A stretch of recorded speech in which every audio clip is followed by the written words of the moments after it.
Salut la compagnie, c'est Jules Melon et aujourd'hui dans la Ciné Critique, à la sortie de la douche, je vais vous parler d'un film asiatique. Et oui, d'ailleurs, je crois qu'il s'agit bien de mon tout premier long métrage thaïlandais, découvert donc sur le tard, sorti en 2003 localement mais un peu plus tard en France, le cultissime Ong Bak, réalisé par Prachya Pinkayu, alors j'espère que je n'écorche pas son nom, et avec au casting, dans le rôle principal, le tout jeune à l'époque mais devenu très célèbre depuis, Tony Jaa, que j'ai déjà vu dans une autre œuvre, sortie plus tôt cette année, le pas très bon, pour ne pas dire très mauvais, Monster Hunter. Et oui, il est là-dedans. À ses côtés, dans le rôle du sidekick, nous retrouvons Pechtai Wongkamao. Alors, il s'agit d'un film d'action, d'arts martiaux, dans lequel nous allons suivre les aventures d'un jeune villageois nommé Ting, qui est très doué d'ailleurs, il gagne tout début du métrage un jeu local, voilà, avec facilité, quelque part. Et il va être envoyé dans la ville, se porte volontaire aussi, très héroïque, pour y récupérer la tête d'une statuette qui a été volée, qui représente la divinité Ong Bak, d'où le titre du film, et donc qui a été volée par un ancien du village qui depuis traîne avec la pègre de Bangkok. Donc il va là-bas dans un univers qui n'est pas le sien, y retrouver son cousin, qui s'appelle Hamlet, qui s'est renommé lui-même Georges, un ancien du village qui a décidé de renier ses origines plus ou moins et vivre la grande vie, mais qui là-bas traîne vraiment avec la mafia, à faire des petits trucs pas très légaux. Et justement, notre cher Ting, pour récupérer cette tête, va devoir affronter toute une sorte de voyou, dont le chef là qui parle avec... vous savez, ce truc pour amplifier la voix, un peu comme Ned dans South Park. Bon bref, et il va y avoir beaucoup de cascades, de poursuites, de combats, forcément, puisqu'il s'agit d'un film d'arts martiaux. Et d'ailleurs, celui qui est pratiqué dans le film, c'est le Muay Thai, qui est assez violent, d'autant plus qu'ici, le personnage de Tony Jaa, on va dire, maîtrise la version la plus ancienne, donc la plus bourrine, je peux s'exprimer ainsi, de cet art. Et il y a des coups qui portent, mais on va y revenir très vite là-dessus. Donc, scénario assez basique, qui reprend d'ailleurs des petites bases de Indiana Jones et le Temple Maudit, vous savez, vol des statuettes et tout, misère peut-être sur le village si on ne les récupère pas. Ici, voilà, il y a ces croyances-là, déjà qu'en plus, le contexte n'est pas évident pour ce petit village nommé d'ailleurs Nong Pradou. Et donc, héroïque jeune homme qui va là-bas affronter toute une sorte de gens presque seul, bon, pas vraiment, puisqu'il a donc son cousin, entre guillemets, et puis aussi celle qu'il protège. Voilà, petit acte un petit peu d'ailleurs dramatique, potentiel, autour de ce personnage féminin. Et il va se passer pas mal de choses. Mais oui, scénario basique, avec pas mal de scènes que Luc Besson lui-même n'aurait pas renié. Bon, je dis ça en clin d'œil quand même, parce que Luc Besson, je crois, a apprécié le film et a même retravaillé le mixage sonore et des musiques pour la version française.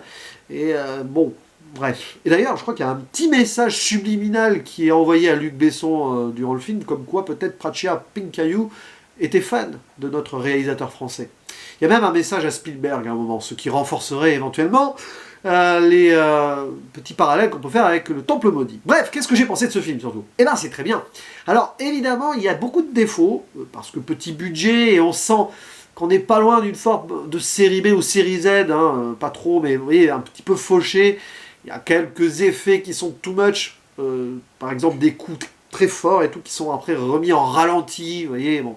Mais par contre, pour les fans d'arts martiaux, moi je ne suis pas forcément connaisseur en ce genre, mais ça fait un peu défouloir à regarder de temps en temps.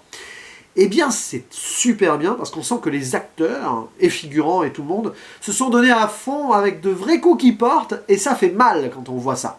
Et c'est pas pour rien qu'on remet des ralentis derrière peut-être, pour renforcer le propos, parce qu'on sent que ça a été fait sans filet, sans doublure, et qu'il y a dû avoir quelques blessures, à mon avis, durant le tournage.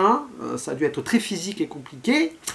Et bah oui, c'est très réaliste, c'est quelque chose qui est assez marquant. Et puis Tony Jaa, au-delà même de ses chorégraphies, de ce qu'il nous fait, parce qu'il s'est entraîné pendant plusieurs années pour maîtriser cet art, il fait lui-même ses cascades, ça peut rappeler Jackie Chan, mais aussi Bruce Lee pour les combats. Donc c'est un peu un mix des deux, et c'est pas pour rien que c'est devenu quelqu'un de culte dans l'industrie, et qu'il a inspiré probablement d'autres films du genre. Je pense à Ip Man, voilà, je n'ai vu que le 4e volet d'ailleurs, sorti l'année dernière, si je ne me trompe pas, oui c'est ça.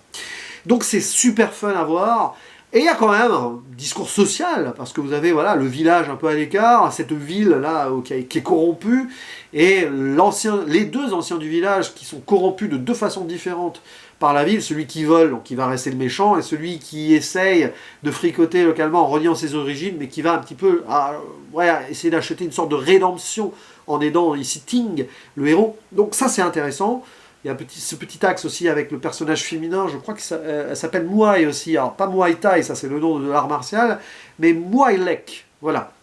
Donc tout ça est intéressant. Et puis, quelques moments assez gracieux quand même dans la photographie qui peut paraître un petit peu cheap par moment avec un éclairage très jaunâtre, mais sur certaines ambiances, ça fonctionne. Il y a tout ce qui se déroule dans le Fight Club, on sent le côté glauque, malfamé et tout, où Ting montre son talent, et derrière, du coup, on va se servir de ça, mais lui, il va se servir de ceux qui se servent de son talent pour récupérer la tête de la statuette, c'est assez malin, et donc tout ce qui est poursuite, etc. Et puis moi, je retiens, alors, le final, je ne dirai rien, hein, le dernier combat, avec cette tête de Bouddha, hein, j'imagine, derrière, ça fait un décor assez remarquable, et c'est assez marquant, donc malgré le fait que ce soit fauché avec certains problèmes de montage, certaines scènes voilà, qui durent un peu, parce qu'on essaye de forcer le spectaculaire, ou même dans un moment le drame avec la drogue et tout, mal géré peut-être, parce que peut-être pas hyper développé, mais on voit le côté vraiment crade de cette ville, le message il est peut-être là, c'est que